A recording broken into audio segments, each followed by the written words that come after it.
and we are on to our next topic. What's our second topic? Our second topic is supporting each other in each other's profession, career, hobbies. Okay, great. So Dorian, tell us a little bit about that and how we, as busy hustlers here in New York City, how we work around each other, how we work with each other in our careers and profession. Okay, so supporting each other in our career and profession, we're fortunate enough to be in two different professions, but also have interests in some of our professions. So yourself, you are a dancer, a medical exercise specialist, personal trainer, and also have a card business. I don't want to say card business, but a relationship and card business that you own, a product that you own. And you're also in the midst of combining your dance profession with your personal training, medical exercise specialist profession. So you're an entrepreneur and have many different facets of professionalism and hobbies and work in your life. I am a disc jockey and a consultant on the corporate side, somewhat technical, somewhat in basic office life. I also have a business on the DJ side, which includes podcasting and production and many facets of the entertainment industry. And then we've also created our universal force, which is relationships and building and advice and podcasting and so forth. So we each had our own pieces. I shouldn't get into our universal force yet because we built that after the fact, but it's still part of our career and profession and what we do. So how we support each other in that is that because we have all these varied pieces, and it takes a lot of time, number one. So the three main areas are the time that it takes for each of us to do our own, but then to be supportive of each other. How that works into how you schedule your life. And what do you do with your time? Because every person on the planet has 7 days, 24 hours a day in a week to get everything done. And then what does that mean financially? And how does that work financially for two people to be supportive of each other in their careers and industry? So regarding time, how is it that you personally have found balance in you're in a 9-to-5 profession on weekdays? How do you find the time balance between that job and the other jobs that you have and own and have a little bit more accord with your own schedule and time? And then, the time for yourself and for the relationship. Like, how do you deal with that? And then what would be your advice for couples? So if they have, like you and a lot of other New Yorkers have multiple jobs or multiple hobbies and multiple relationships. I'll keep it towards the relationship side. So for me, my 9-to-5 is just a 9. That's what it is, Monday through Friday, 9-to-5. So I work from home a little bit, but for the most part, I leave the house, go to work, come home. I try to make my job, that particular job, not interfere with our life as much as humanly possible. So I try to keep it 9-to-5. It's not possible for everyone to work random schedules. I try to not have to do much outside of the time, getting ready for work, leaving for work, coming home. Doesn't always work out that way, but that's what I try to do. I try to keep it to not interfere, and you're very supportive of the fact that that does have its own toll in the way it works with winding down from work. Sometimes it does, require me to work outside of those hours. And the same for you and your job. I understand your schedule, whatever your schedule is, whether it's, 5 days a week or whether it's having to go in early one day and come home later another day, whatever it is. It's being supportive of the amount of time it takes for that person to do their job. What does that look like in real life? So some people work. So say I know a couple who he works 9 to 5, and his soon-to-be wife is a nurse, and she works 4 days a week, 10 hours a day, or something of that nature, or 3 days a week, 12 hours a day somehow to get to however many hours she works. So their schedules are somewhat different in that sense. So he has to be understanding of the fact that her days are sometimes long days, maybe goes into the evening, maybe on a weekend or something of that nature. And I think she has like 4 days off in a row or 3 days off in a row after she does that. And it rotates. So if your schedules are different, you have to be understanding of that. That's what that person's work schedule is. And whether it's taking care of your home, whether it's cooking, going food shopping, doing laundry, scheduling time with friends and family, scheduling time together, you have to be willing to make sacrifices into your schedule. And that's the second part of it. The first part is knowing the time that they spend, and then also being supportive of them in that time. Maybe it's commuting with your partner to work. Maybe leaving an extra half hour early so you can have an extra half hour together while you're on a train, and taking a different train than you normally have to take and then switching to another one. Maybe it's driving your partner and dropping them off some days if their schedules allow for that, rather than, just saying, all right, peace, be out. I'm going to go do my thing, you do your thing. How do you support them in their pursuit? Maybe it's cooking dinner or breakfast or lunch for them, or meeting them after work if you're done early. You do that a lot, where you're done earlier than I am on a given day, so you'll come meet me at my office, and then we can go out to dinner from there, or we can go do something from there. Or if we're going somewhere, I may come pick you up from your office, from your studio, and pick you up, and then we'll go do what we got to do. So it's how do you work with that? Or if you have a show or something, and sometimes it's just being there. If your jobs allow you to do that, not everyone's job allows you to has a kind of space where you can actually be there with the person. But if it does have some way to be there with the person, and make that time, take a time out of your own schedule for that, and be there and support. Or if they have to do work at home, or like say they don't go into office, say they're say they do something and they work from home, or they have a shop, or whatever they do, maybe you can just be there with them, or help them do something with it. Print out some papers, help them carry something if they have to go shopping and for equipment or tools, or do something. How can you be supportive of them in their profession? Because at the end of the day, it's the two of you together that are doing it. So the time, even though they may be it's their profession or job that they're doing, can you invest time in it also and support? Whether it's your scheduling, the way you manage your home schedule, your life schedule outside of it, whether it's the way you manage your schedule together, you do the time and schedule together. Okay. Well, it sounds like that creates a lot of really good balance between work and life. Yes. And then, what about you? What's your thought on that, on timing and schedule? well, I think we personally have always done a really good job at that. I know that in the beginning of the relationship, you want to spend as much time together. That hasn't changed for us after a year. So I do think that it's important to just integrate each other in each other's lives as much as possible. I mean, at the end of the day, like, if you're working a 9 to 5 and making most of the money for the relationship, it really does come down to you're doing that for the relationship. You're doing that for the family you're creating. And so any way that you can consider your partner throughout that is important. If you meet them for work, or if you support them with their job somehow by being there, being present, or assisting.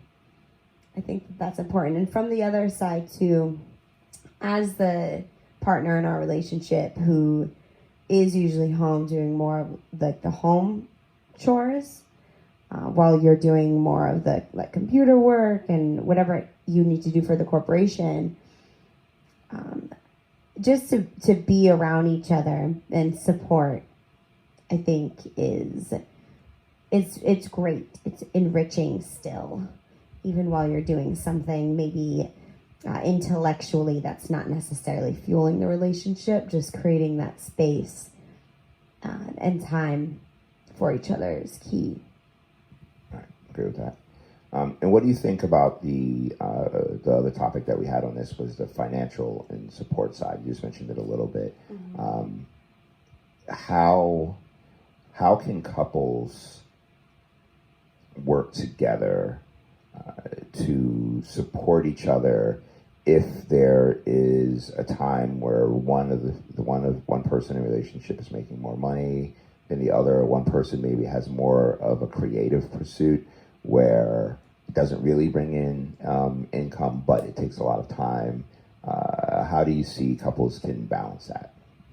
Well, I think that the couples need to be open about their finances, which I know for some people can be challenging. We were really open about our finances in the beginning, and in part because I had deep-rooted insecurities about that from past relationships, having just being deceived about my partner's finances and what they were able to contribute when they had said something else, they did something different. So in the beginning of our relationship, I wanted to make sure that that wasn't the case. And I explained where I was coming from in that conversation, rather than just being like sneaky or skeptical, because I knew that skepticism was already in the back of my head. I just told you that. And then henceforth, you came out and told me everything that was going on financially. And so that made a big difference. So that's really just honesty and then integrity and following through with what it is you say you make or what it is you aspire to make, and just continuing that conversation. And then from there, I think that having, we do have some financial, like we help each other out financially. And there was a lot that I had to get out of the way in having that be the case, because I've always supported myself a lot financially living here. In New York, when I chose to move here, it was kind of like, I was at the age where it was like my parents cut me off. That was it. So I really learned to financially make it happen for myself. And then I got to that point, met you, and basically in a nutshell, you said, you don't need to do this. You don't need to make as much money. If you don't want to, you can support us financially. So that's when I left my job.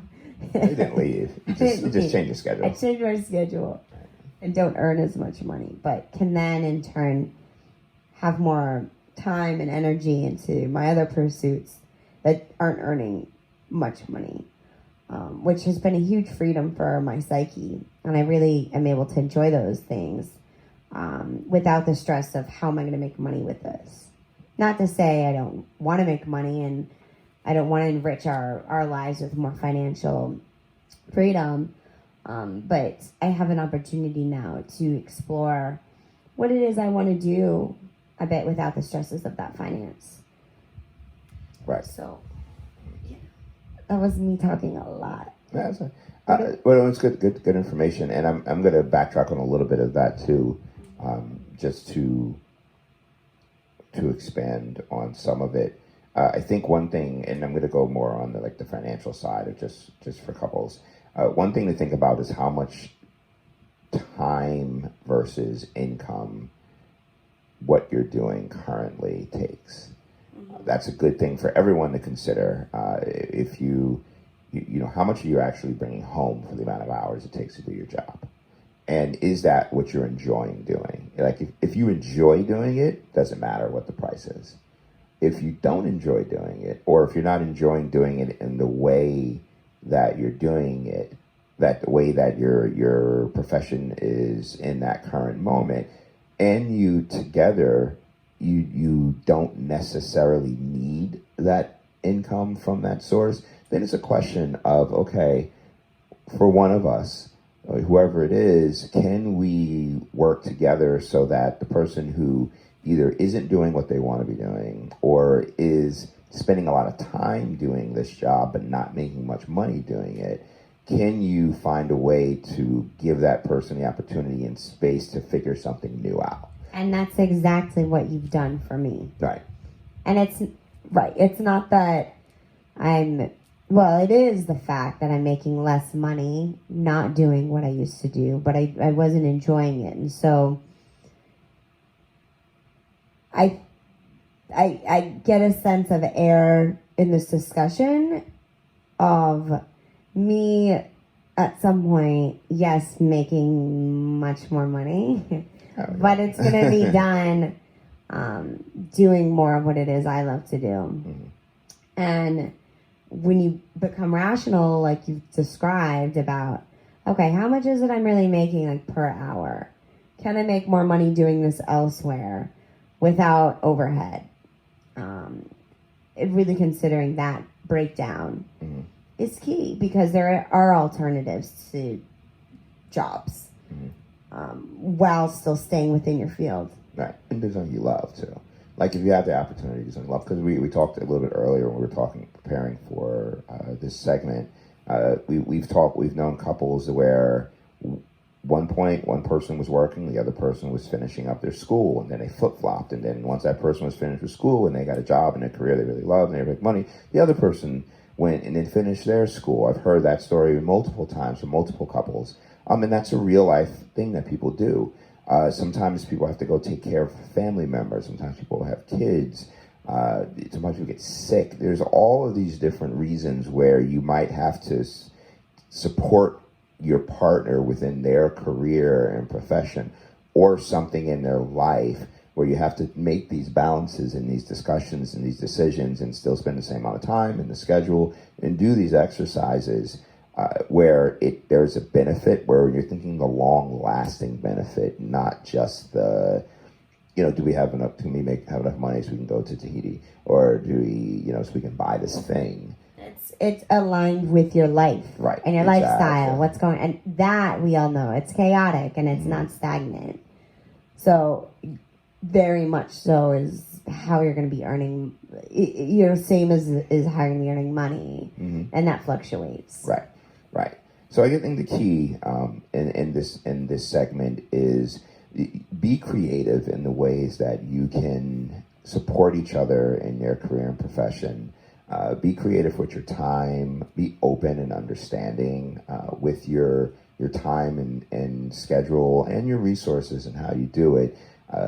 And be flexible too. I think that's really key. If your partner has something that they're doing on a Saturday or Sunday or a weeknight or whatever, and you can be around and hang and be a part of it and kind of show support and do it. If if it means giving them the space and time to do something, to have meetings on certain days where you could be your night, keep your priorities that will keep your relationship healthy, intact.